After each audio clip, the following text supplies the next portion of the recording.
Finding the right gimbal nowadays can be a hard thing considering the vast amount of them on the market. Today though, I believe I found the best gimbal in terms of price, quality, features, and portability.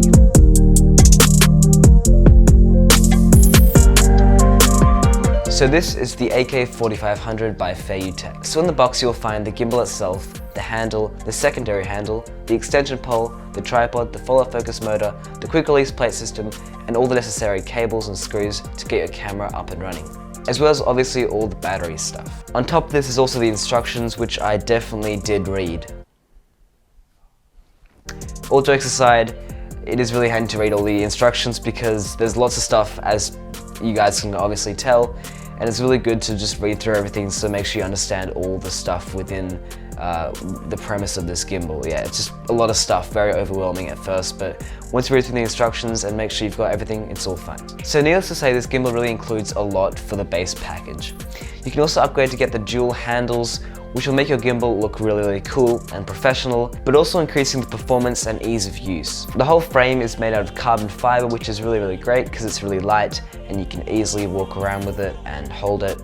On the top of the bar, you can attach a microphone, a monitor, whatever you fancy that fits into a hot shoe mount or a 1/4 inch thread mount. Obviously, having these frames aren't going to be too great for if you're running gunning because it's just a massive thing, but if you're shooting a short film, it's really ideal for that. So on the gimbal itself, you will find a dial similar to what we've seen on the Zion Crane or on the Ronin S. So this dial you can use to focus with the focus motor, or you can use it to adjust the tilt of the gimbal, as well as several other settings that you can all change within the gimbal itself.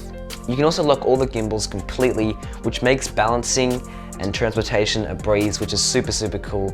That's what I've really been missing on other gimbals, like having that locking feature.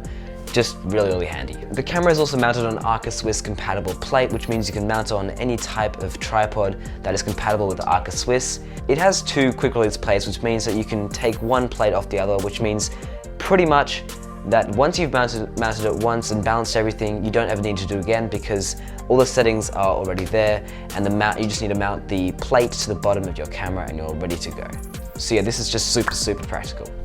Another one of my favorite features of this gimbal is the OLED display. This makes it super easy to change the controls and settings of the gimbal.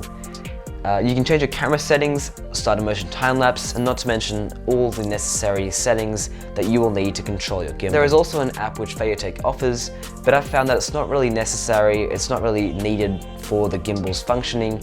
Everything is really done within this little display here. There's just so much what you can change. You can change all the payload settings. It's really just really handy to have that all in one spot that you can just change with your fingers. It's touchscreen, so yeah, really cool. They also have this kind of like rotating effect, which we've been kind of seeing more and more often. It's like they call it like what do they call it? The Inception mode, which is kind of a reference to Christopher Nolan's Inception, where they have the hallway scene where the whole camera is kind of like turn around, like, yeah, it's kind of cool. But it's a really cool effect. They have lots of little kind of modes within the gimbal, like how fast, like movement speeds, and yeah, just lots of stuff within the gimbal setting. Another really cool thing that you guys might have noticed is this secondary handle. At first I was quite skeptical about it, just because it was really bulky and big and I didn't really want to carry another thing around.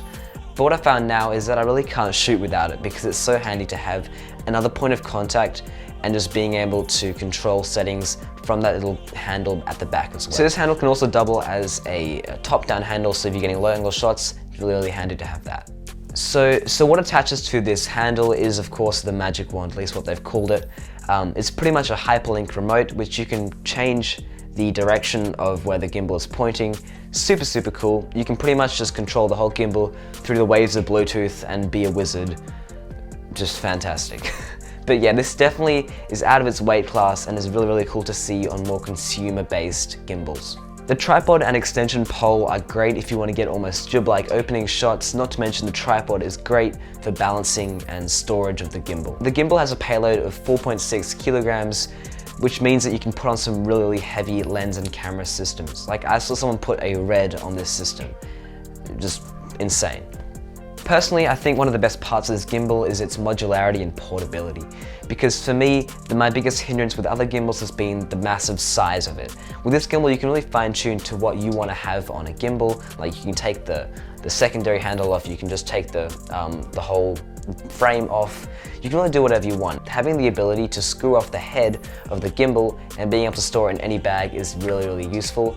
And I think lots of us filmmakers will really appreciate that, because I think that's definitely one of the biggest problems with gimbals, is that they are not portable enough. Although I don't think that this gimbal is quite portable enough to be able to be called perfect, but I still don't think that we're quite there where we have a gimbal that can just easily fit into our camera backpacks, which would just be the dream. Now, the most important feature of any gimbal is of course how stable the footage actually looks at the end of it.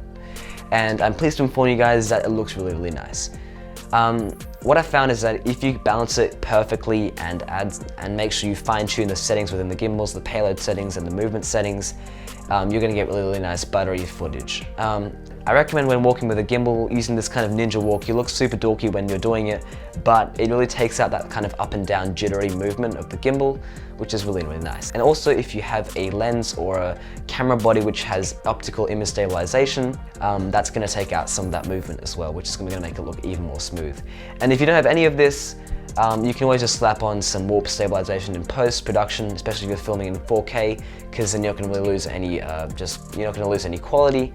So that's always there for you. But this gimbal is really good for stability, which you would definitely expect at this kind of a price point. In conclusion, this gimbal has a really high quality as it's built out of a nice aluminum, and it has some really nice professional features which you wouldn't find on gimbals at the same price point. I think the price of the AK4500 is definitely justified if you look at all the quality, the features and accessories that have gone into this gimbal. This is why I definitely believe that you guys should take this gimbal into consideration next time you're looking for a gimbal, or if you're looking for one right now, it's definitely a great option. Just everything in this gimbal is pretty cool, and I think it has a lot of features that a lot of people will really appreciate. So the link for this gimbal will be in the description down below if you want to check it out. I'm sure if you do end up purchasing it, you will not regret it, as it's a really great gimbal. So that's about it for today. If you enjoyed today's video, like it and subscribe for more weekly content. Let me know in the comments down below. If you want to see more weekly content from me, press the subscribe button and also follow me at Lukas Eriksen on Instagram. But yeah, that's about it for today, and I'll see you guys in the next one.